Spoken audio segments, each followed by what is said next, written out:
Hi there boys and girls, ladies and gentlemen, and welcome back to the Random Geek channel. And today we're going to be doing a in-depth review of the Sony RX Mark 7. So if you guys are after a short unboxing video about what you get in the box, please refer to my previous video. I'll put it in the playlist. But if you really want to figure out if you really should get this camera, especially in 2020, please hang around. First off, this is going to be a long video, so put on a cup of coffee or whatever and sit down and relax and maybe listen to what I have to say. It's up to you. But we're just going to go through the actual camera and why this may or may not be a good purchase decision. So first things first, I'm going to deal with the elephant in the room.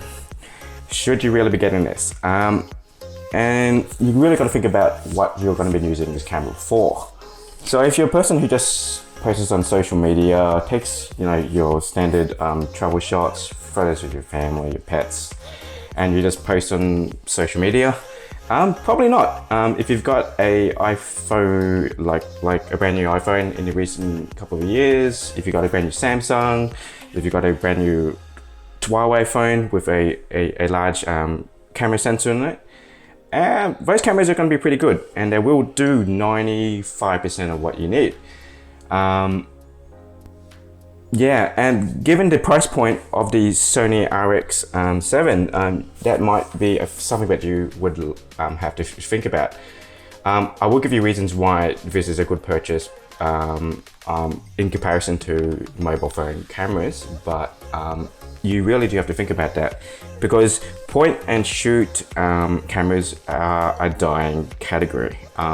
So 20 years ago, when digital cameras became popular, you couldn't walk through a store without seeing hundreds of cameras on sale in the shelves, and every single brand you could think of had a point and shoot.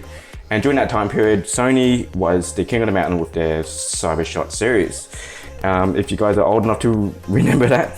But yeah, now you go into the stores and you'll see a handful of cameras, handful of brands, and in this category alone, you can probably count the point and shoot cameras that are worth getting on one hand. The thing is, Sony, and especially the RX100 series, are pretty much king of the hill in terms of this category. So this is the Lamborghini, the sports car of this field, and they've been top of the line for a very long time, and that's because they pack in a lot of features that you will see in their larger full frame cameras and also the APS-C line. So we're just going to roughly go through the camera. So camera, first things first, you've got your standard Sony telescopic lens system. So Carl Zeiss lens, this is a 24 to 200 millimeter equivalent. So I'm going to say that big and loud, and the reason why I do say that is because no other camera in this category has that feature. So probably the closest to this one here, probably the Panasonic G7X. If you're looking at the Mark II and the Mark III, they go up to 100 millimeters, so not even close. So you are getting a fantastic lens system here, and yeah, you're going to be able to use this in a much far range. But I do have to point out that it starts at f2.8 to 4.5. So in previous cameras, they started off at f1.8. Would have liked a 1.8, and true answer is probably yes. But then again, I think they maxed out at 2.4. I can't remember in the old generation of the cameras. But then again, you're going to get much more usable range all the way up to 4.5. I think bringing it up to about four, which is probably roughly about a 40 millimeter equivalent. That probably would be the maximum usability of this camera. At the higher aperture, it does get a bit slow. You're getting a lot less light. Although it is not too bad actually, but you do have to remember that you're going to get a bit more noise on there. Sony has implemented a 4-stop IIS on this, so it's not too bad, and it's something that they've carried on from the Mark 5 and 6, so not too much of concern there. First off the bat, I'm telling you this from a long-term RX user. So I've got my RX Mark 1 here. So I purchased that. I went out and bought this on launch day, all the way back in 2020. No, it was 2012. So I think about 2012. So in 2012 we had the iPhone 5, I believe, and Barack Obama was actually serving his first term. I can't remember which prime minister we had in Australia, because we've had so many prime ministers, and that's another story. But yeah, I've been a long-term user of the RX100 line. I had a Mark 1, I've had a Mark 5, which I sadly lost during an overseas trip. So this is to replace the Mark 5 that I've actually lost. So it's been a while between purchases, but yeah, I've actually stayed with this line because they pretty much do whatever you need. So nice lens here. You won't see that in any other camera. So if you turn it on,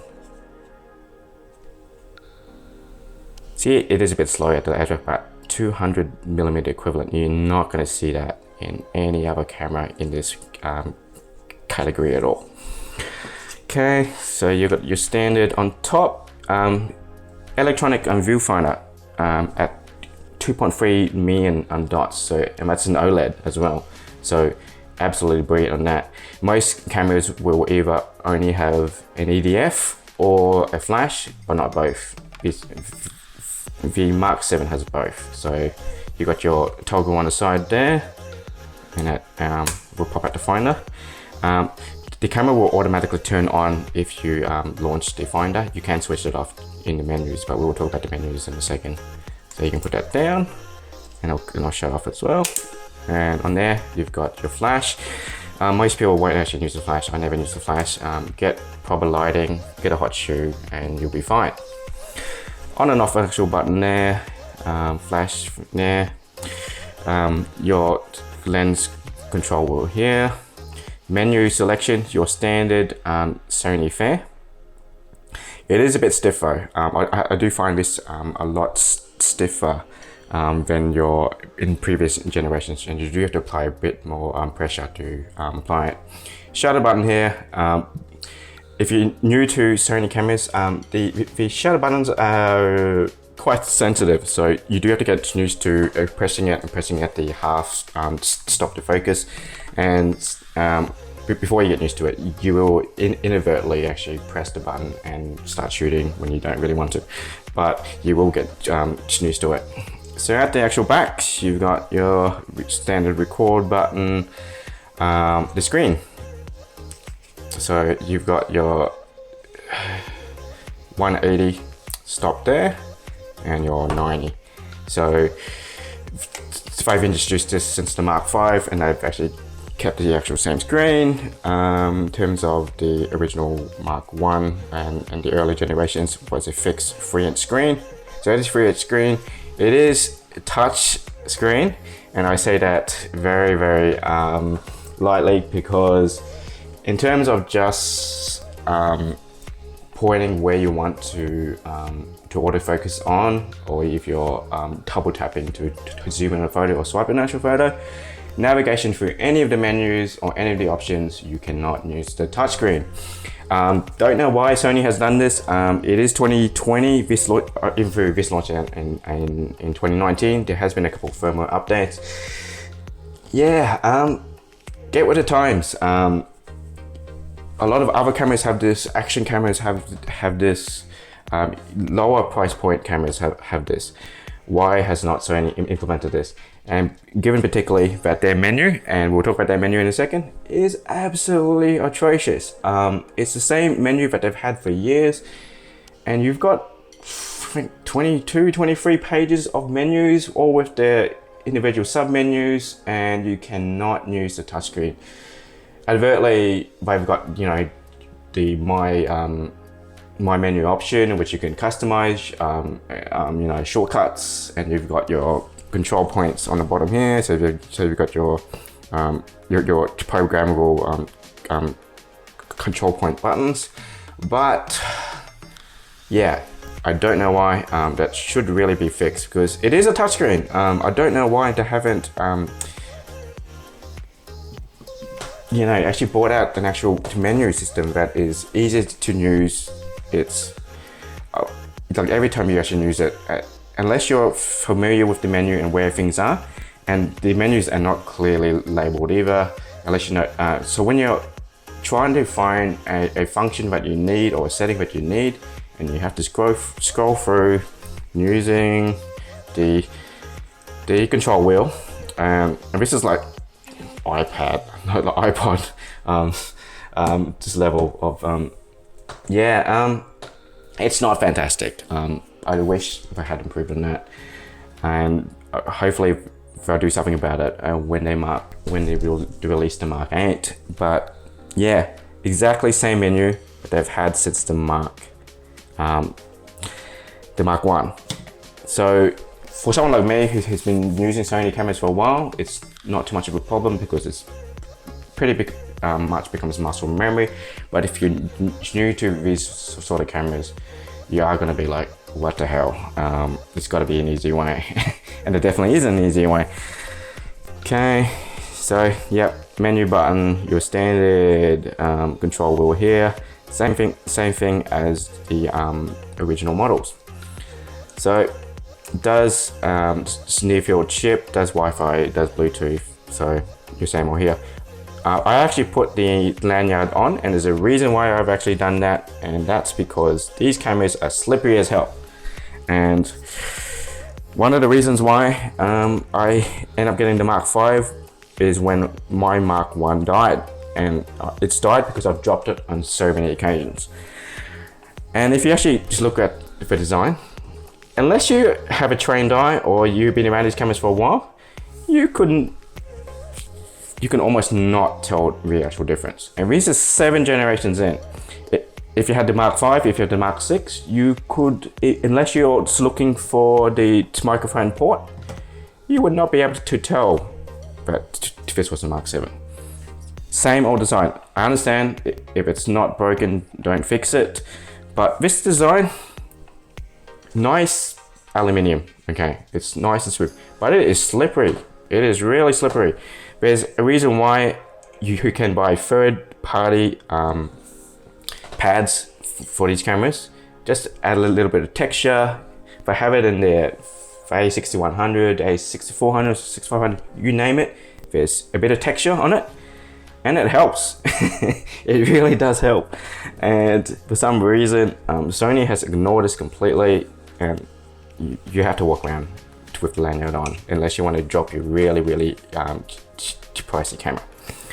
All right, so price. I think I didn't mention price, but this retails in Australia for 1,800 Australian dollars. So thinking about it for a second, 1,800 Australian dollars, and it only does 2 things. It takes perfect, awesome videos and really nice photos. But you can get that same thing if you had a pretty decent smartphone for the same price. And that does 100 things more. It's got your digital life on there. This only does 1 thing. So you got to really put that into perspective if you really want to spend that amount of money on a device that only does 2 things, even though it does it very well. Personally, as a fan of point and click cameras, I'm a bit different. I like the actual value of these things. The bad thing is Sony cameras rarely fall down in price unless there's a brand new model or if they have a big sale. But even on the big sales, the price will only drop about 100 to 200 Australian dollars max. So if you do see it for that price, definitely pick it up unless there's a brand new model about to come out. And there are rumors that the Mark 8 is coming out, but if you have the Mark 5, if you have the Mark 6, don't even bother purchasing this camera, because the minor improvements that you are gonna get probably is not worth the price point that you'll be speaking here. Okay, So on the base, what we got is your standard fare. Open it up and you got your standard actual battery there. Good thing is Sony has not changed the battery on the camera itself. So if you got like an older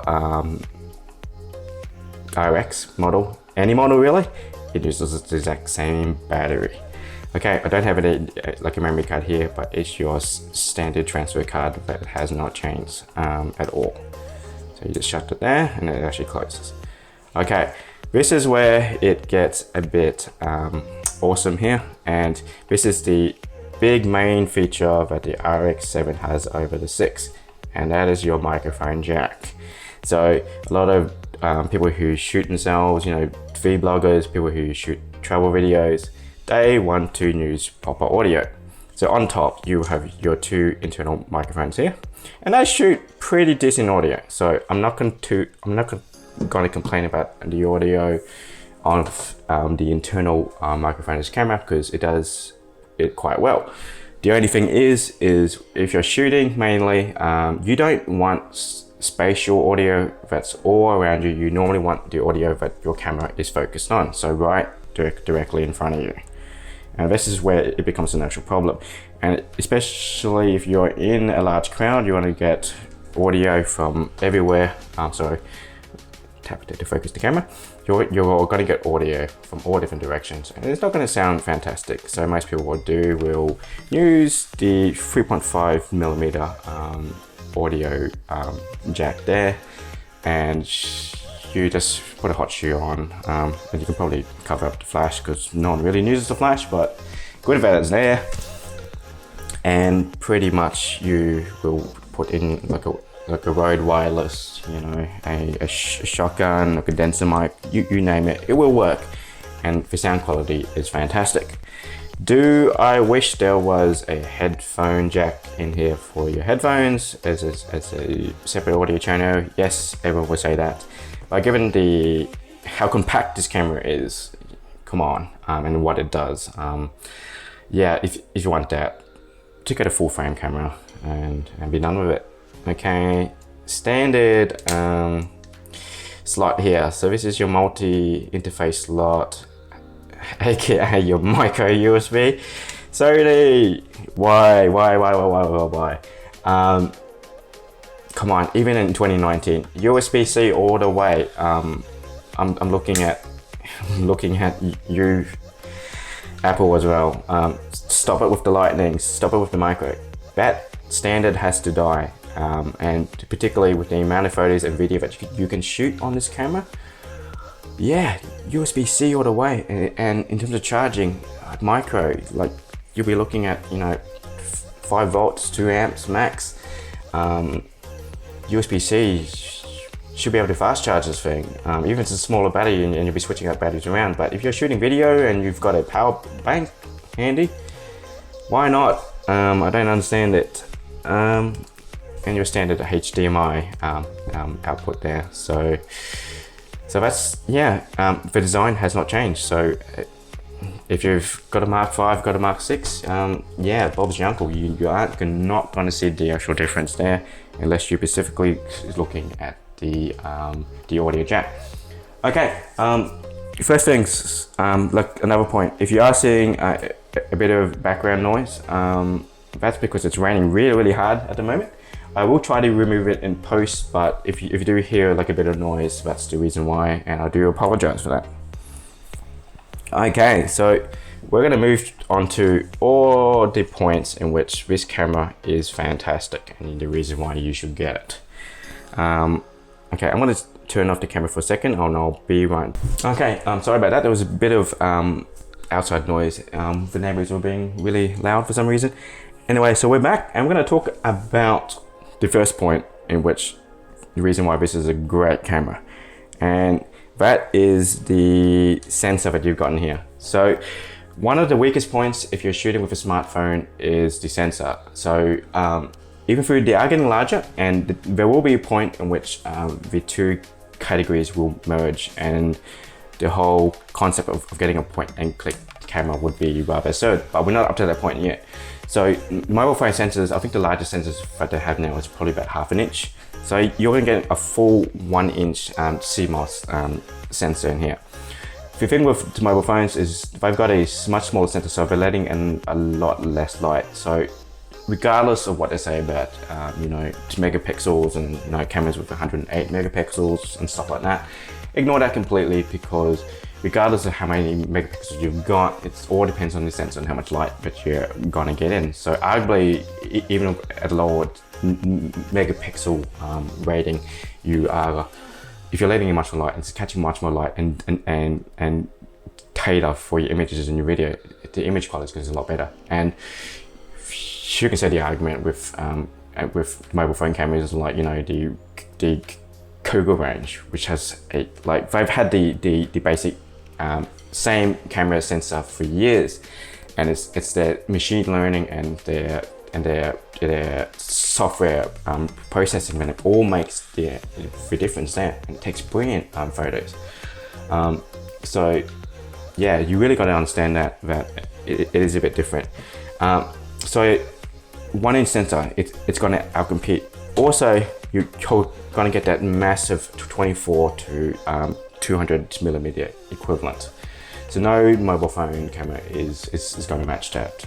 You know, Samsung can talk about their space zoom, and, you know, all other cameras with their optical for the, you know, 2, 3, 5 maybe, but the rest is digital zoom, and digital zoom, it sucks.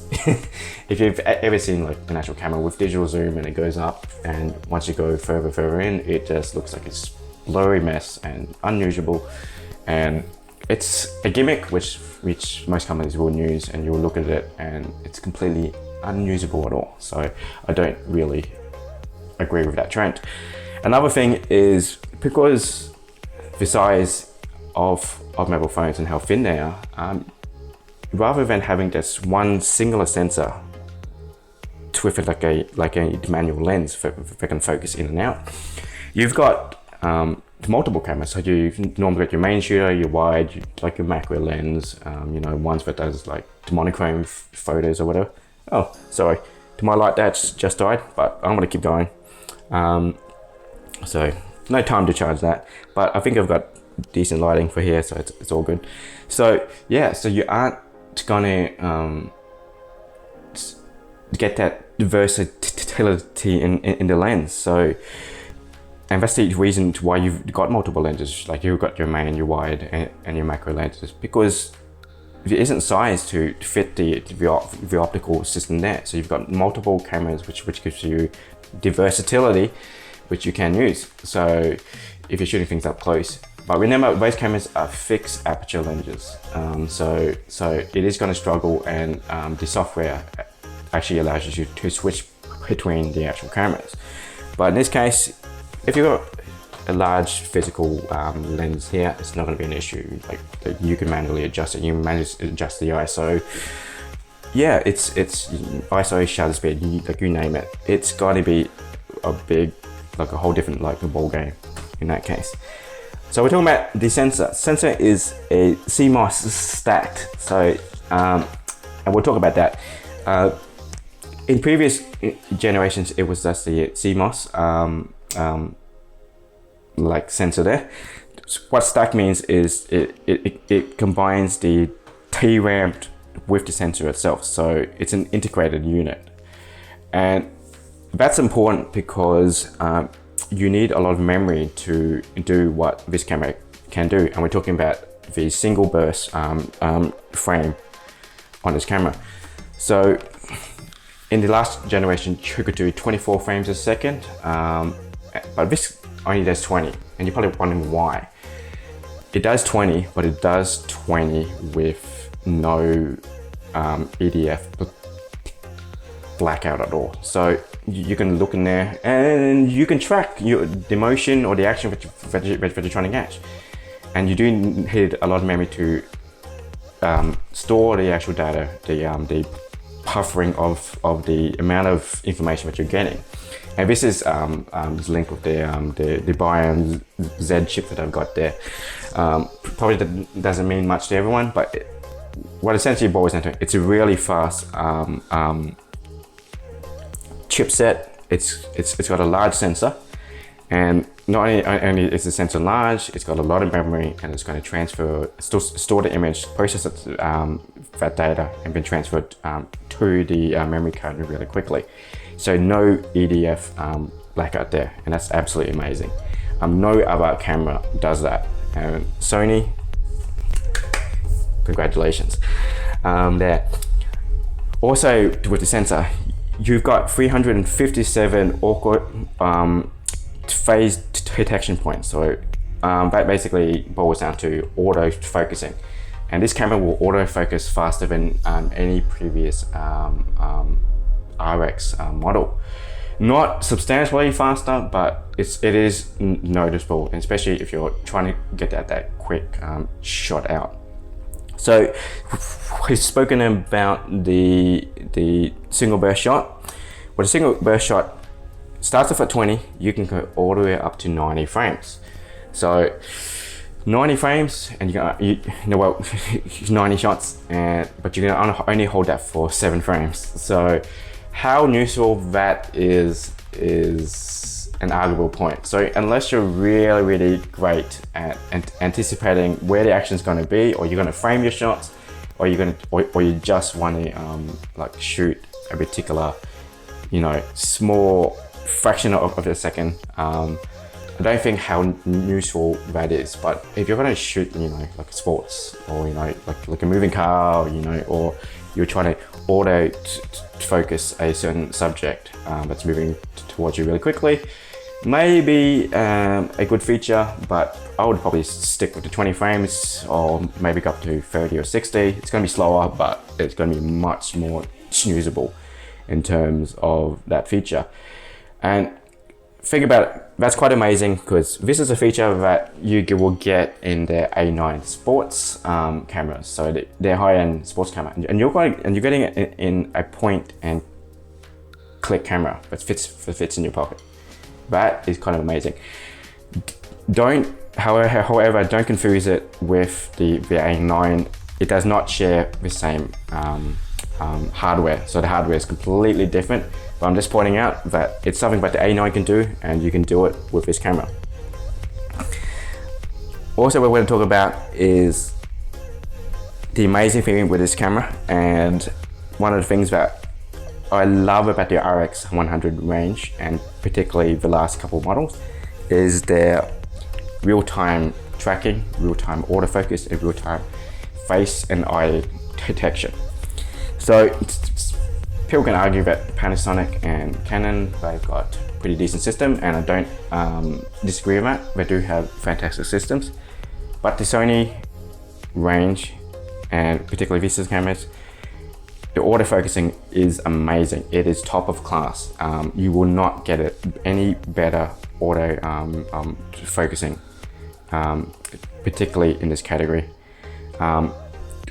It's got multiple auto focusing modes. It can get quite confusing, and I do agree that they should simplify that. But most people will choose an auto focusing mode that they like, and you turn it on, switch it off, forget about it, and yeah, it just works. Yeah, in terms of accuracy and frames and tracking your subject, I hadn't had a single issue ever since I bought this. It is absolutely fantastic. I cannot stress this enough. And not only is this shooting just photos, works in video as well. And in video, it auto tracks your subject, your point of focus, does the face and eye detection. You can switch between the two, and it does that. And auto exposure, everything does that at 60 frames a second, and it is absolutely amazing. I cannot fault it for this. And the great thing is Sony, they have introduced this feature in their latest mobile phone. It's a decent phone. You would only really get it if you were really serious about taking photographs, and you are serious and really loving the auto focusing features on their cameras, and they brought it up to their mobile phones. The phone itself and the price that they're selling for, yeah, you can probably get something better but does more things.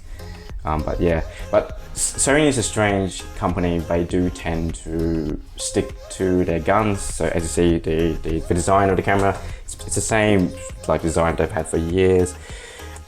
They're pretty stubborn in terms of what they think it works, and if it works, they will ignore everyone and do their thing. They're kind of like Apple in a sense. Yeah, if it ain't break, they won't fix it. But yeah, but in terms of the autofocusing, perfect. Also works on animals as well. So if you want to shoot videos of your cat, your dog, your pet bird or whatever, it is going to work. And it just works. Definitely a big thumbs up there. Okay, next thing we're going to talk about is the video. So the video on this thing is amazing. It does 4K up to 30 frames a second. Some people would argue that you can probably shoot higher, but it's doing 4K 30 frames a second in full HDR, and it's doing it at 8-bit. People will argue that you know it's not 10-bit. Remember, it is a point-and-click camera. If you want 10-bit profile there, yeah, you'll be looking at just getting like a full-frame camera. You're like, just look at the A7.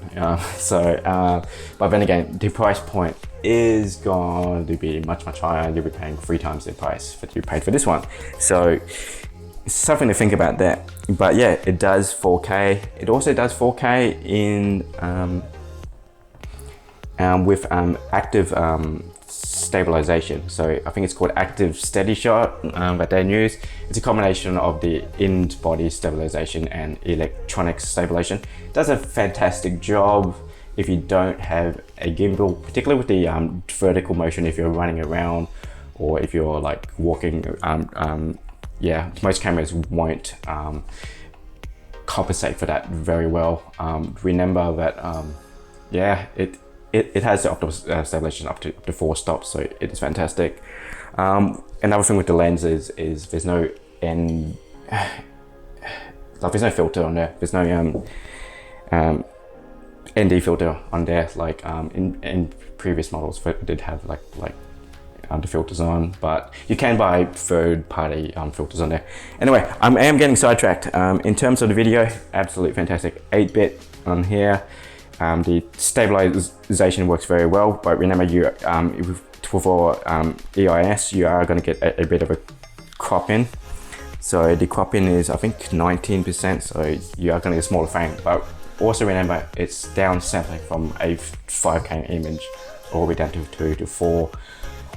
If you're worried about the crop in, pop this onto a mechanical gimbal, and you won't have to worry about that. But yeah, if it does 4K, it does 1080p, and 1080p all the way up to 960 frames a second. So yeah, that is absolutely nuts. I don't recommend you do at 960 because the higher that you go up, the image looks soft, and you can only hold it for 8 seconds. How usable that is! It's fun to muck around with. You're shooting a dog in slow mo. It's pretty funny, but yeah, not something that I would do on occasion. I'll probably bring it up to 240 max, 120, and you get a different trade-off in terms of image quality and the amount of slow mo that you can play around with post. It does have customizable picture profiles, up to 10 profiles. You can do it. It does use HLG. It does S-Log 1 and 2. HLG perfect. S-Log unless you want to be playing around in post, and it just became a bit tricky. But if you're into that thing, it's there. But yeah, personally, probably just add like a LUTs and you should be fine. It's the easy way of actually doing it.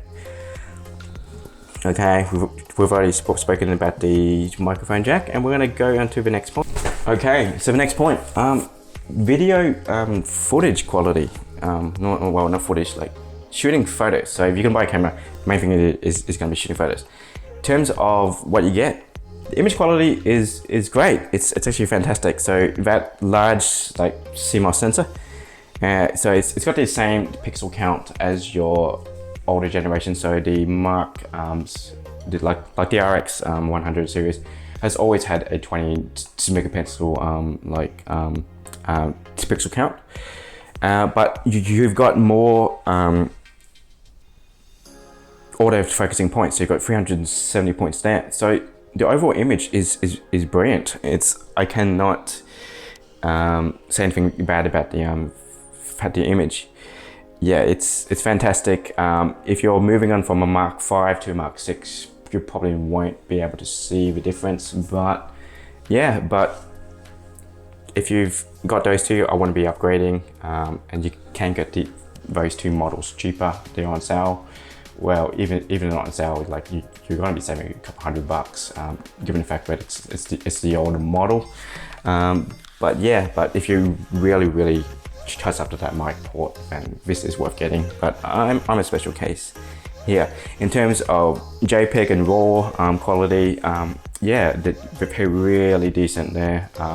Obviously shooting RAW if you want to do like a lot of photo editing and processing, adding effects and stuff, but definitely there. I do notice that in terms of the high ISO range, so this shoots all the way up to 32,000, I believe it is. It does get a bit slow, and you do get a bit of noise.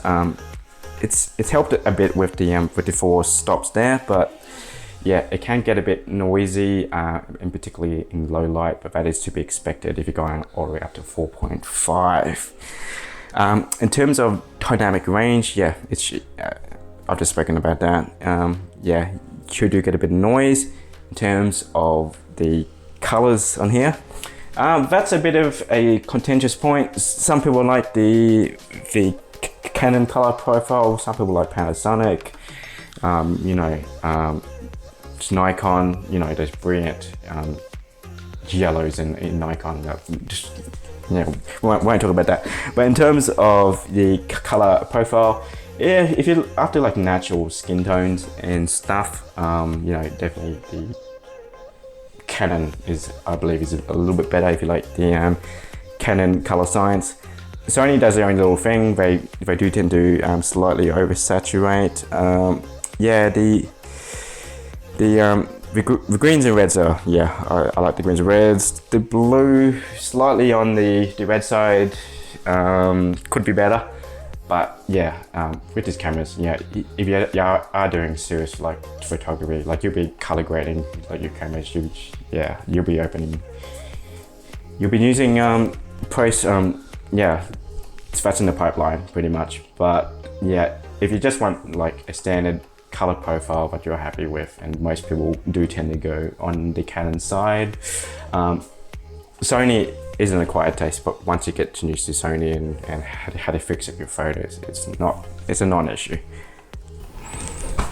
Okay, so I believe I've already talked about the menus. The menus are horrible. So what I'm going to go through is the reasons why you should not get this camera. Okay, first thing, price. It is pricey. If you just want to do simple, basic stuff, social media stuff, just use your phone.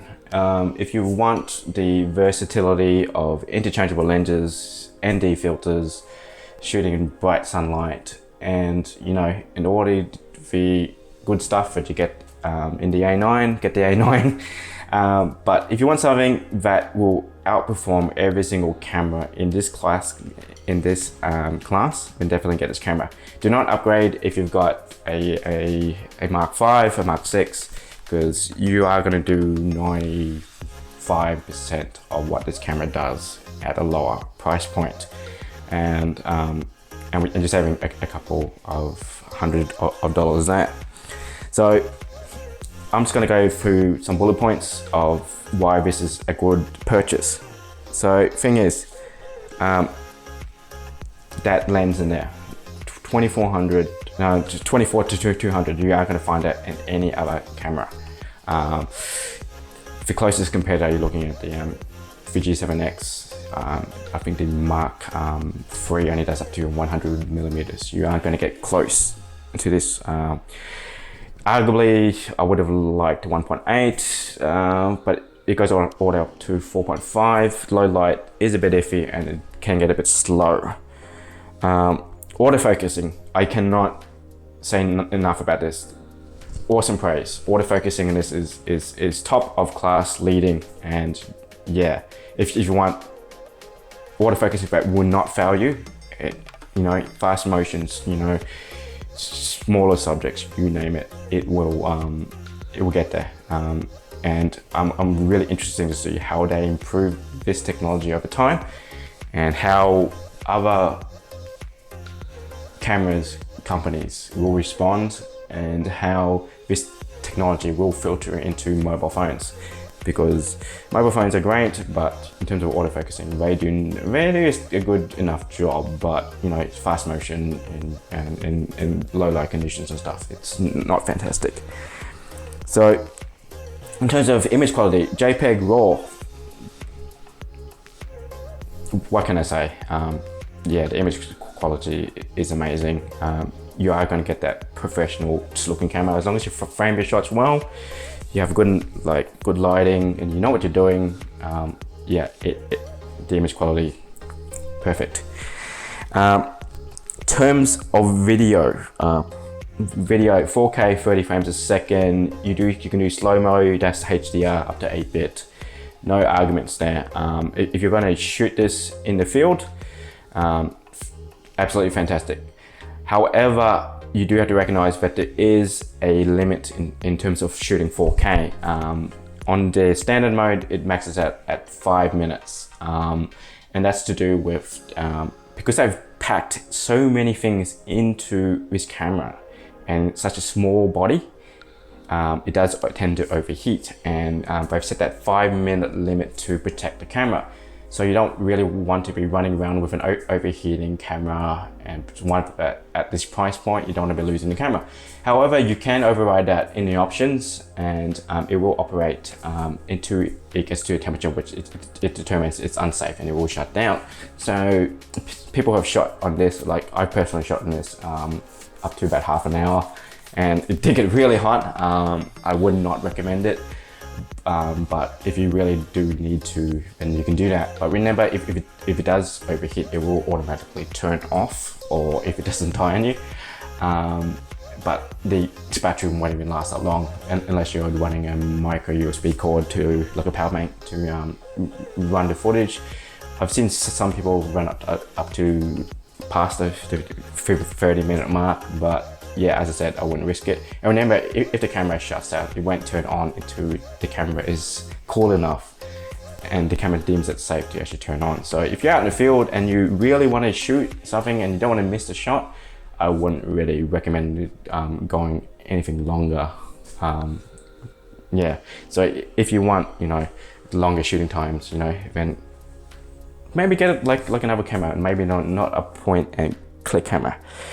In terms of dynamic range is fantastic. I love it. And also in terms of the video, you've got your different profiles. You shoot in HLG, you can shoot in S-Log if you like, and you've got the options there. In terms of the steady burst shot, I love it. I normally just keep it at 20. You shoot it and it works fantastic. Okay, if you hear that noise there, that's an aircraft flying overboard. I will try to fix it up, but see how we go. So I normally just keep it at 20 frames, and there's no EDF blackout. You see what you're doing, you can track your shots. It's brilliant. I don't see how usable shooting at 90 frames. I don't really use it, but the option is there. Also with the video footage, you can shoot up to 960. It's fun to muck around a bit, shoot the dogs at slow-mo. It's pretty funny, but yeah, however unusable it is, I say keep it at 120 or 240. It gives you a nice balance between the soft image and being able to play in post in terms of the video. Something that most people miss is a lot of these cameras now do not have an EDF, and this one does. So, and it has a good EDF, so 2.3 million, and it's OLED as well. So very surprised that they've managed to fit both in there. But if you have used the later model of the RX100 line, like you do know that it has both, and such a slim and small factor that you can fit in your pocket is awesome. All right, microphone slot. If that is important to you, if you want to do the internet thing, shooting yourself, free blogging and stuff, you got the screen, but that's the 90, it does the 180. You can put a shotgun mic, like a Rode mic, wireless or whatever. The option is there. It's nice to have, and to get better audio on a camera this size. It's pretty good. And also that is USB charging, but as I said, USB charging at micro. Come on, Sony. I wish it would have been better. All right, why you shouldn't get this? The design. It looks nice, but it's the same design. 8 years. Come on, you could do better. Especially when you're the top. This is the Lamborghini, and even with like Lamborghini, they do outlandish designs, and that's the reason why is they're always innovating. I can understand that Sony's innovating in the inside, but you also got to make it's better. It's slippery as hell. I don't like how slippery it is. Add a bit of texture. I wouldn't mind being able to hold it like without a lanyard or losing the camera. I lost my Mark 5.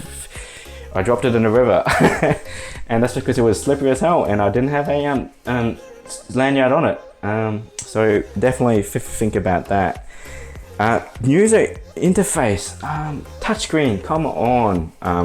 If you're gonna put in a touchscreen, please use it.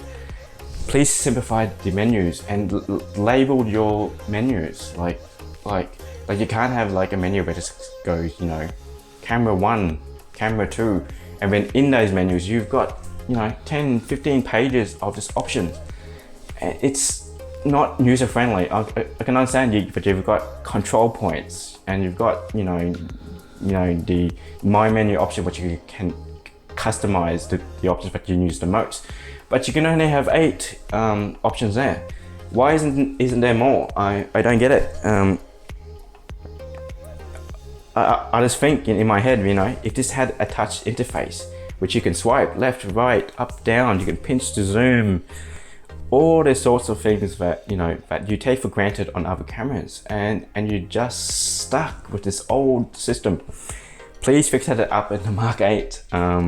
It is frustrating, but once you get used to the menus, it's not ideal. Okay, in terms of performance, as I've already mentioned this, it's low light, it is slow, and particularly when you're going up the higher apertures.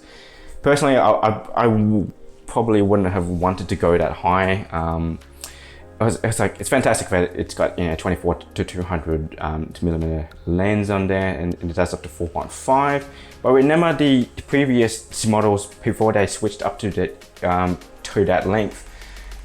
Those cameras only did up to 24 to 70, I believe, and those cameras were entirely usable. So yeah, I do question on that. I believe at 4 you'll be maxing out, just given how much light that you're getting in, and you do get that bit of noise. Yeah, sure, it's got those 4 stops, but whatever.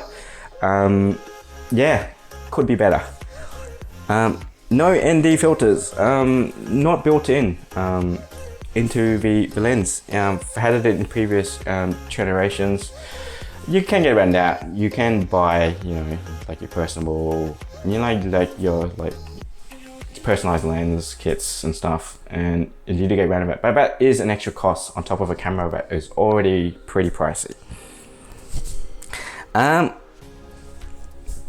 Also, in terms of mounting, because of its size and its old design, there's no way you can mount external accessories on. So if you want a microphone, a light, sure, it's got a basic like mounting point on the bottom, the standard you know, 1/4 inch on the bottom, but there's nothing to actually mount. So you do have to get like an external cage or a hot shoe peripheral if you want to add, you know, mics, lights and stuff. But yeah, I wish it was there. Given the no one really uses the flash, I could probably, you know, would have lived with not having a flash and having a mount being able to put in the middle. But then again, if you do that, you can't use the screen in the 180 degree. So if you're like shooting yourself or doing a selfie or, you know, free blogging or whatever, yeah, the microphone is going to be yeah. And also when you're trying to mount things like mics onto these cameras, it's always like tricky. Where do you mount the mics so it doesn't block what you're trying to do? But then again, it's always an issue. I said that this camera was fast. It is fast in terms of processing the images and the fast shots and stuff, but it's also transferring to like a transfer card and it's your standard UHS-1 slot. It is a bit slow to buffer in terms of transferring images over, so just keep that in mind. Okay, another sticky point. You can't convert. There's no in-camera RAW conversion in here, and I don't know why. Given the chipset that they've gotten there, you should be able to do it, but some reason it's just not there. It's maybe a software update, but again, this camera's been out for a year, they still don't have it, so I don't know what's going on here. Also, in terms, yeah, the design, you know, you've got the control points there. They're yeah, that says it all. Okay, so just to round it all up, this is a fantastic camera if you are willing to pay the price. So 1,800 Australian dollars. It may drop down in price, you know, 100 or 200. I got this slightly cheaper at it. I said about 200 Australian dollars on this, but if you do see it, you know, 100, 200 off, and you do know that there isn't a newer model just about to be released, definitely get it if you are willing to forget the money. But then again, it all depends on your use case. If you want to future-proof yourself later down the track, I would probably be looking at a full frame camera or an APS-C camera with an interchangeable lens system. It will give you more option. And remember, once you buy the lenses and once you've got like a universal system which you can actually change your lenses, you are future-proof yourself to exactly what you want to do. These cameras have like a fixed, you know, optical system. Even if it does contain a large range, it doesn't compensate for having a really great lens. Remember, your camera, you know, the main camera is only half the equation. It's also dependent on the lens that you have, and that's where it gets really pricey if you do get into serious photography there. If you've got a decent phone, I wouldn't be getting this.